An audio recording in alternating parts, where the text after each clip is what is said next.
Denim পোশাকের আন্তর্জাতিক বাজার প্রায় $80 বিলিয়ন মতো। এর মধ্যে মাত্র $3.5 বিলিয়ন পণ্য রপ্তানি করছে বাংলাদেশ।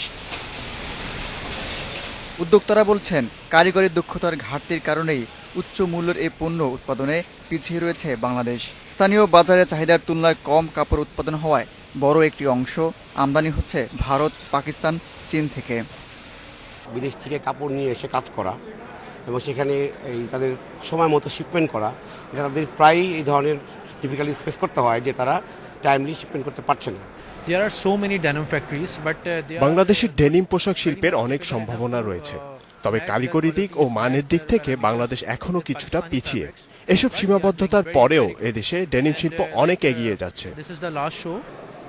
বিশ্ববাজারে বাংলাদেশের ডেনিম পোশাকের ব্যাপক চাহিদা থাকলেও যোগান দেওয়া যাচ্ছে না বলে জানাচ্ছেন এ খাতের ব্যবসায়ীরা। বাংলাদেশের অনেক ডেনিম মিল স্টেবল হইতেছে, অনেক ডেনিম মিল আসতেছে এবং দিন দিন ডেনিমের কনজাম্পশন বাড়তেছে। এখানে অন্যান্য যে বিদেশি কোম্পানিগুলো আছে ওদেরও আমরা ডেভেলপমেন্ট দেখছি। এটা আসলে দুই দিক থেকেই উইন উইন সিচুয়েশন।